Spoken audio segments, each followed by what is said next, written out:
In the age of the dinosaurs, a family of tiny castaways was swept out to sea.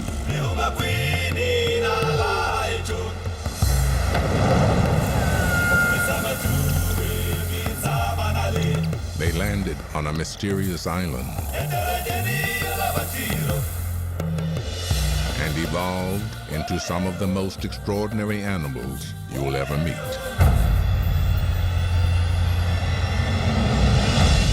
The lemurs of Madagascar.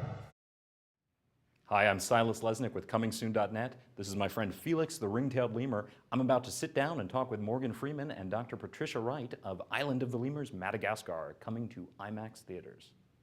So you've had dolphins, penguins, and now lemurs. I'm just curious, what draws you to these animal-themed projects?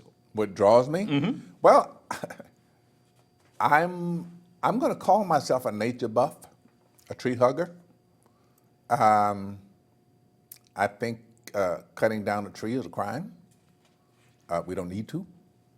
I think encroaching as we are to such an extent on the habitats of the other creatures who live on this planet is a crime. We don't need to. Or maybe I shouldn't say we don't need to. We're doing it because our population, we're the most populous thing aside from insects on the planet, and we keep growing. And the more we grow, the more space we're going to take up, the more food we're going to need. How can we sustain that? We really can't. But the engine that feeds population growth is economics. So economics, call it capitalism. And that's one of the sort of scary things about the threat to the lemurs, because they only exist in this one place in the world. In this one place. It's easy to just get them completely out of the way unless something or someone doesn't intervene. Patricia Wright. I guess start off by telling me, in the film, it mentions that you were a social worker in New York. That's right. How does one go from doing that to being an expert on lemurs? It's a long story, but it started out when I actually got one at a pet store.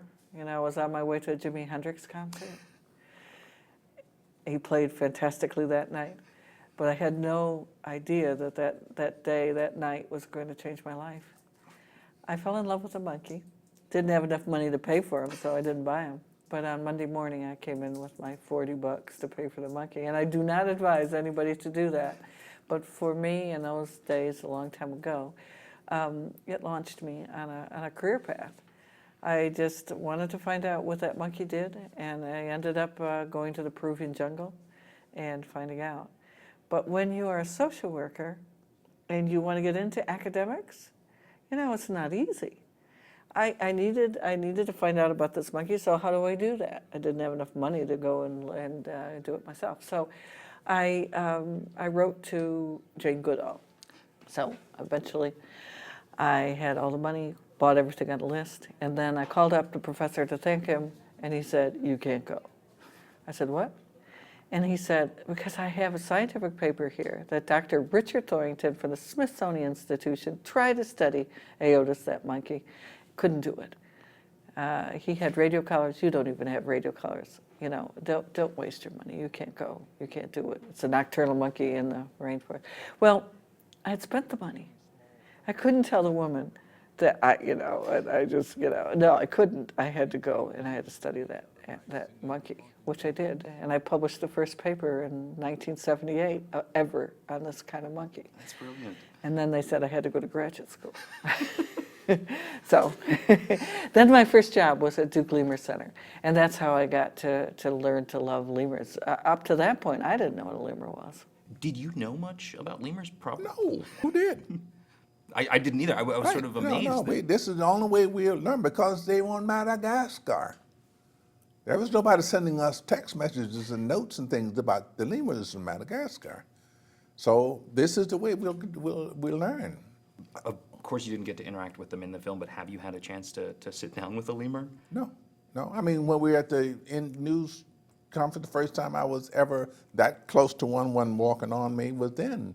I know about them. I have a friend who raises them, breeds them specifically because he knows the problem they're having in Madagascar.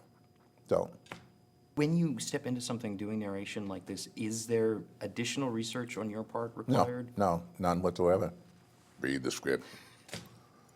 But you get to sound like you know what you're talking about. Well, it all depends on the writing, doesn't it? It seems like there's a number of things that I had no idea about. I think most people have no idea about. What would you say is the biggest misconception that you'd like people to know? Yeah, they don't know that there's all that variety of lemurs and that they're only found in one country, Madagascar. If you want to see lemurs in the wild, you have to go to that country. And if something happens in that country and, you know, they all get wiped out, that's it. There aren't any more. So, you know, I want people to love lemurs. I want them to want to help save them. And I think if we all work together, we can save them. Warner Brothers Pictures and IMAX invite you and your family on an amazing adventure to discover a real place you could never imagine and strange creatures you will never forget as they leap, sing, and dance their way into your heart.